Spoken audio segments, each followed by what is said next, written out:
Good morning, everyone. So today I'll be reading from The Land of Barely There, T.J. Flopp by Stephen Cosgrove and illustrated by Wendy Edelson. So, further than far and to the very edge of the horizon was a path bordered in lacy fern. If you walked down that path, following the tracks of animals gone before, you would find a land called Barely There. Tracks, little tracks, big tracks, wandered about, all mixed together. The animals were there, hiding with timid curiosity, watching as you walked down the path.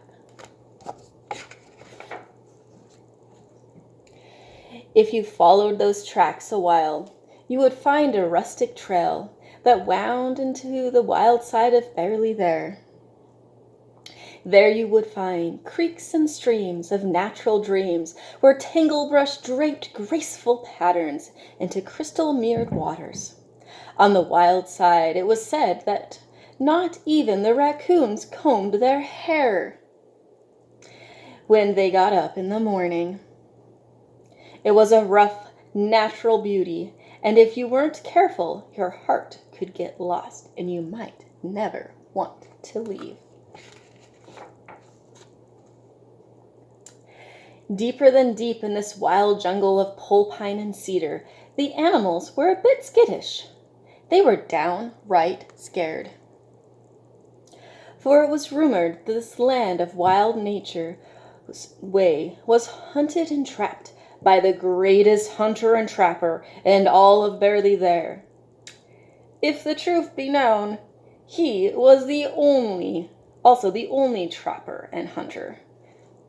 For the creatures who lived there didn't feel a need to abuse nature. Everyone felt that way.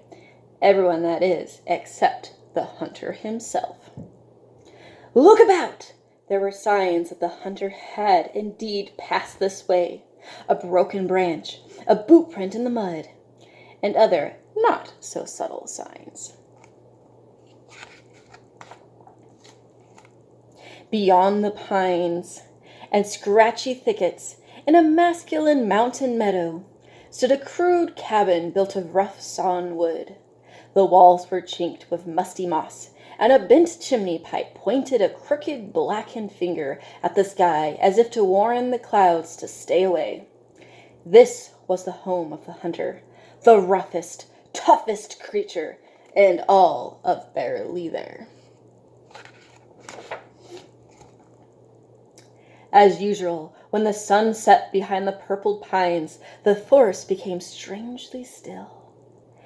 Birds didn't sing and chipmunks didn't chatter as something or someone crashed noisily through the forest. And there he was, the trapper of the woods in all his ill-gotten glory. He stood boldly at the edge of the clearing, his hat cocked back, and a sneer twisted across his face. With one hand on his hip and the other clutching an elephant gun, he seemed to dare anyone or anything to cross his path. This hunter was afraid of nothing at all. He could look at his own shadow on a scary night and just laugh. Ha ha! This was one tough bunny, T.J. Flopp, trapper and hunter. He stalked to his cabin and noisily stamped his feet on the sun-bleached wooden porch. With a mighty furred hand, he flung the door open and stomped inside. The inside of the cabin was crude and horrible, for on the walls hung furs, the trophies of T.J.'s hunt gone by. Bunnies and bears, badgers and beavers, nothing in nature was safe or sacred from this hunter, this trapper. He paid his trophies no mind, no courtesy, as he threw a bag of fresh trappings in the back room. Then he poured himself a cup of cold bitterroot tea, which he sloppily set down without a coaster or even a doily. He thumped into his chair and propped a muddy boot on the table.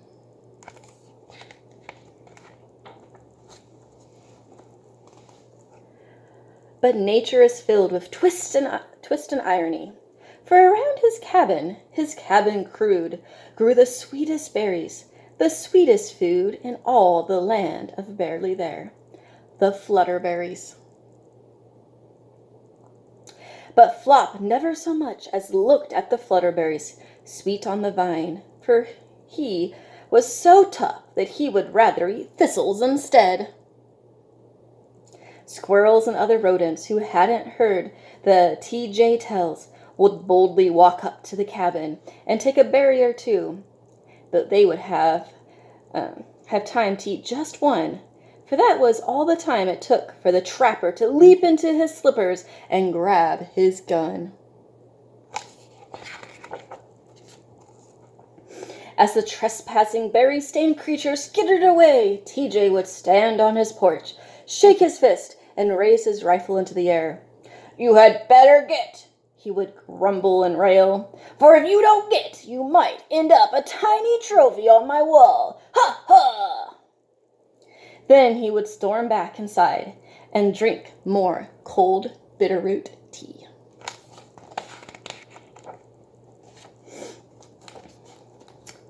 All would have stayed the same in this wild part of Barely There, had not old Felicia Fuzzybottom, the school teacher who lived near Derby Downs, decided to can some preserves, some jellies, and some jams.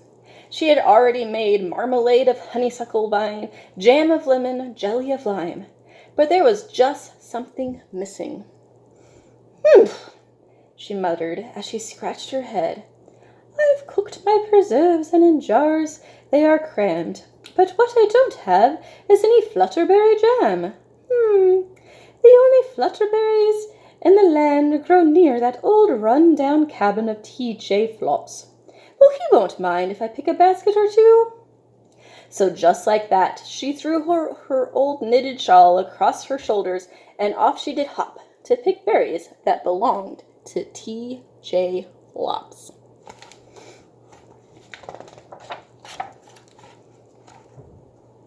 Felicia picked and picked, and had nearly filled her basket to the brim when old Flopp himself caught her red-handed, his gun in hand. "Well, well, well," he crowed, "what do we have here? A berry poacher or a new trophy for my wall? Ha, ha! Drop the basket and put up your hands. You have just been trapped by the greatest trapper in the land." Old Miss Fuzzybottom was a bit nervous and more than a little bit scared. She was frightened nearly out of her wits. She dropped the basket as Flops commanded and put her berry-stained hands high in the air. With that horrible gun stuck in her back, she marched up the rickety stairs, TJ right behind. I don't know what I'm going to do with you. I could skin you and hang your hide on the walls like the others," he laughed maliciously. "I just don't know." What a standoff. Felicia, with her hands in the air, staring straight at the wall, afraid to look Flopp in the eye, and TJ pacing about, making threats. As the hunter ranted and raved, Felicia focused on the wall and began to look closely at the trophies. Suddenly, for some strange reason, she wasn't frightened anymore. TJ noticed her studying the wall and nervously said, "Okay, you've seen my trophies. Now get out of here and warn the others to stay away. Tell them that T.J. Flops is one tough cookie." But old Miss Fuzzybottom didn't leave. "Maybe you didn't hear me," he said again.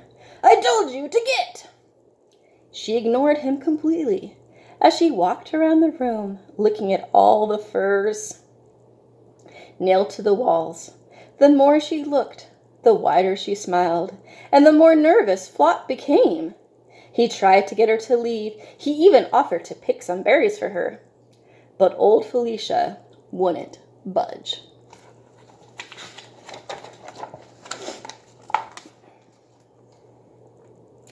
For what hung on the walls weren't hides or trophies, but rather the fur of stuffed toys that had been abandoned. Miss Fuzzybottom walked about looking and laughing, and finally peeked in the back room. There were teddy bears, lions, and bunnies, and stuffed furry things that were terribly funny. She looked at old Flopp, whose ears had drooped. "Why would you do this?" she asked in her gentle teacher's voice. "Why would you pretend you are something you're not?" "Because," said Flopp with a big sigh, "everybody thinks bunnies are cute. When I was but a lad, the others laughed and called me cute. Why, they even called me Fluffy. I didn't want to be cute anymore. I wanted to be rough, tough, and tumble." "Ah, my dear TJ," consoled Felicia as she patted his arm. "No matter how rough, tough your exterior, inside you will always be the same, for we are what we are." Felicia Fuzzybottom taught old TJ some marvelous things that day, and the next, and the next. She taught him how to laugh at himself and not at others. She taught him how to cry from the heart and not worry about what others might be thinking. Most of all, she taught that grizzled old rabbit how to love himself for what he was, not for what he thought he should be. As the story goes, Felicia Fuzzybottom and TJ Flopp were married some months later, in a bower of autumn leaves, surrounded by nature's gentle beauty. On any cold winter night, you could find them cozied up together before a crackling fire, where Felicia helped TJ sew up the toys that later would be given to little girls and boys.